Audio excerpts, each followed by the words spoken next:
Good day all students. आज मैं आपको बताने चल रहा हूँ कि प्रेजेंट परफेक्ट कंटिन्यूअस टेंस का अनुवाद कैसे करते हैं, उसका नियम और पहचान और उसका सूत्र और किस तरह से सूत्र का उपयोग किया जाता है। इन सारी चीज़ों को आज मैं इस वीडियो के माध्यम से आपको बताने चल रहा हूँ। तो सबसे पहले इसमें दिया गया है पहचान।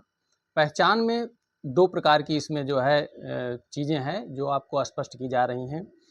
सबसे पहले तो यह है, किसी भी हिंदी वाक्य की क्रिया के अंत में, किसी भी हिंदी वाक्य की क्रिया के अंत में रहा है, रही है, रहा हूँ, रहे हैं आदि शब्द समय के साथ आए हों तो ऐसे जो भी वाक्य होंगे उनका अनुवाद प्रेजेंट परफेक्ट कंटीन्यूअस टेंस की तरह किया जाता है। और दूसरा जो पहचान है, दूसरी पहचान ये है कि जब समय सूचक शब्द का प्रयोग ना हुआ हो वाक्य में तो उसका अनुवाद कैसे किया जाता है। नियम सारा सब कुछ यही है, लेकिन वहाँ पर क्रिया के अंत में ता रहा है, ती रही है, ते रहे हैं, ता रहा हूँ आदि शब्दों का प्रयोग किया जाएगा। ऐसे वाक्यों का अनुवाद भी प्रेजेंट परफेक्ट कंटीन्यूअस टेंस की तरह किया जाता है, लेकिन यहाँ पर समय सूचक शब्द का प्रयोग नहीं हुआ रहता है। आगे आपको उदाहरण के माध्यम से बताया जाएगा कि इसका अनुवाद कैसे किया जाता है। अब देखेंगे नियम इसका।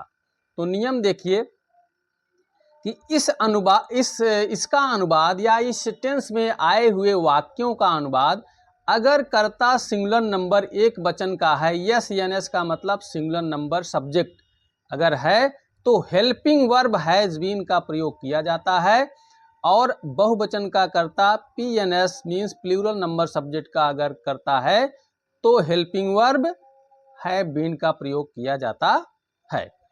और जो भी इसमें क्रिया आती है, मेन वर्ब आती है, उसमें आईएनजी लगाया जाता है या क्रिया की चौथी अवस्था लगाते हैं।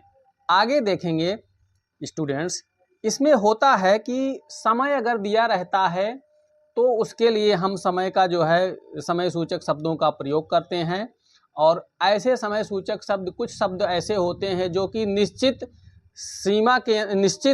समय के लिए प्रयोग किए जाते हैं, और कुछ ऐसे समय होते हैं जो अनिश्चित समय के लिए प्रयोग किए जाते हैं। जैसा कि आप देख रहे हैं कि सिंस का प्रयोग निश्चित समय के लिए किया जाता है। जैसे उदाहरण के लिए हमने बताया है कि 9 बजे, कल, परसों, अगले दिन, सोमवार, जनवरी, फरवरी, 2010, 2020, 2021 या 1985, 86 जो भी है, ऐसे अगर समय दिए हैं तो उनका प्रयोग आप निश्चित समय की श्रेणी के अंतर्गत करेंगे और उनके साथ सिंस का प्रयोग किया जाएगा। आगे देखेंगे फार का प्रयोग। फार का प्रयोग तब किया जाता है जब समय अनिश्चित हो, और अनिश्चित समय होने पर, जैसे एग्जाम्पल में हमने दिया है 2 दिन, 3 दिन, 4 दिन, 2 घंटे, 2 माह, 2 सप्ताह, कुछ भी ऐसा हो तो वहाँ फार का प्रयोग किया जाता है।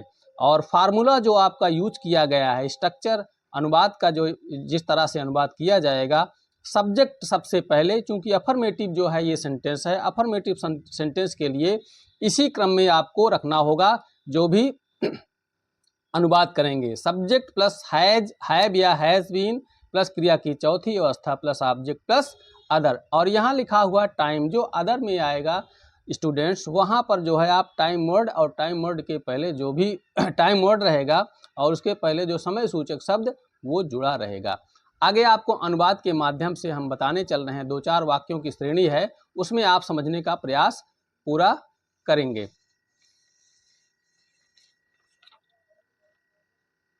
तो जैसे इसमें पहला वाक्य दिया गया है, मैं 2 घंटे से लिख रहा हूँ।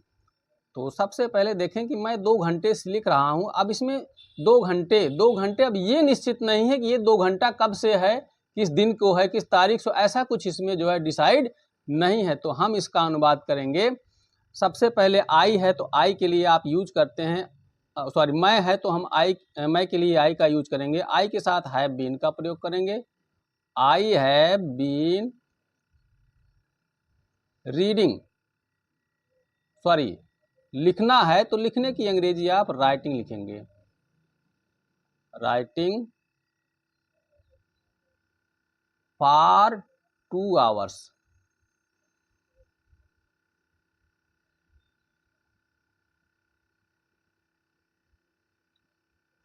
तो देख रहे हैं स्टूडेंट्स कि इसमें जो है मैं आया है और मैं की अंग्रेजी आई होती है, आई प्लूरल ट्रीट किया जाता है, इसलिए हैव का प्रयोग किया गया और उसके साथ बीन का यूज किया गया। आई हैव बीन, और लिखने की अंग्रेजी आप जानते हैं राइटिंग आईएनजी जोड़ करके फॉर 2 आवर। देखिए थोड़ा मिस्टेक हो गया है, फॉर 2 आवर्स, मैं 2 घंटे से लिख रहा हूं। हम लोग सुबह से खेल रहे हैं, तो हम लोग सुबह से खेल रहे हैं प्लूरल है और इसके लिए भी आप लिखेंगे we have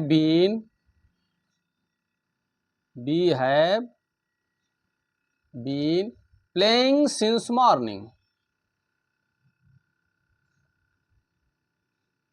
playing since morning.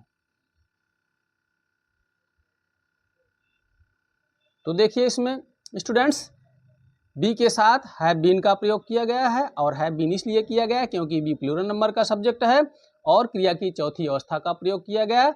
Since morning, morning जो एक निश्चित समय की कैटेगरी में होता है, सुबह एक निश्चित समय पर होती है, इसलिए यहाँ सिंस का प्रयोग किया गया है।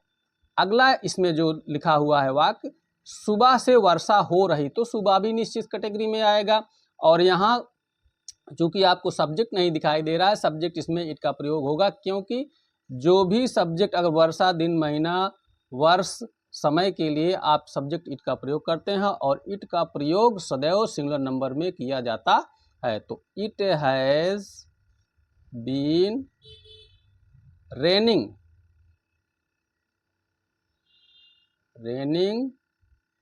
Since morning,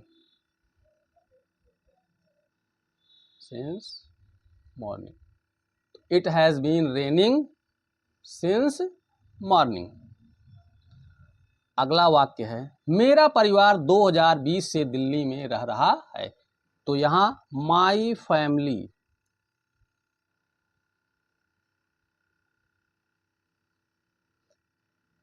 has been living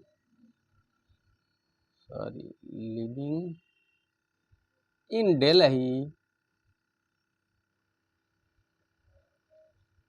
since 2020, since 2020। ये भी निश्चित समय की कैटेगरी में है, 2020 ये भी निश्चित समय की कैटेगरी में है क्योंकि 2020 एक निश्चित समय की श्रेणी में आता है और ये निश्चित समय है, इसलिए my family has been living in Delhi since 2020। इनका प्रयोग, इन प्रीपोजिशन का प्रयोग इसलिए किया गया है क्योंकि दिल्ली एक बड़ा शहर है और बिग सिटी के लिए इनका प्रयोग किया जाता है और अगर छोटे शहर हैं तो उसके लिए ऐड का प्रयोग किया जाएगा। अगला जो वाक्य है वह अंग्रेजी पढ़ती रही है, यहाँ समय नहीं दिया है, तो अगर समय नहीं दिया है तो यहाँ आपको तब भी वही रूल अप्लाई करना है और आपको उसी तरीके से जैसा अभी आप ऊपर जो वाक्य में किए हैं सूत्र का उपयोग, उसी सूत्र का उपयोग करके यहाँ भी उसका अनुवाद करना है। तो आप लिखेंगे शी हैज़ बीन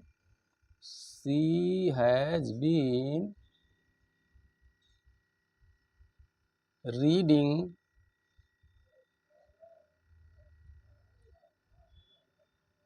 इंग्लिश,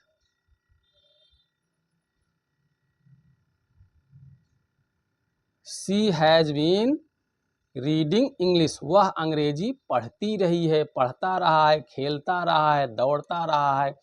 ऐसे वाक्य अगर हों तो उनका भी अनुवाद आप प्रेजेंट परफेक्ट कॉन्टिन्यूअस की तरह ही करेंगे क्योंकि हमारा ये जो टेंस का रूल है इस पे पूरी तरह से फॉलो करता है। आज का जो अफर्मेटिव सेंटेंस का जो नियम था, जो आपको करने का तरीका था, सूत्र था और जितने सारे इसमें 2-4 वाक्य 5 वाक्य जिसका अनुवाद करके आपको बताया गया है, इन चीज़ों को आप बाकायदा समझ चुके होंगे और जो भी आपको ना समझ में आया होगा उसके लिए आप जो है कमेंट के माध्यम से हमको लिख सकते हैं, और आप वीडियो को लगातार देखते रहें। और आपको जो है इस तरह से 2-3 दिन से जो है वीडियो नहीं बन पा रहा था, जिसके लिए मैं उपलब्ध नहीं था, और आज जो है ये वीडियो पोस्ट होने जा रहा है। और इस चैनल को आप ज़्यादा से ज़्यादा लोगों को शेयर करिए, जो है सब्सक्राइब करें। और पूरा का पूरा जो हाई स्कूल का जो इंग्लिश का जो है वो है ग्रामर है, इस चैनल पे आपको बताया जाएगा, और कहीं आपको जाने की आवश्यकता नहीं होगी। पूरा जो है आपको यहाँ सलूशन उसका मिलेगा। तो मैं अपने वीडियो को समाप्त करूँगा, और थैंक यू वेरी मच।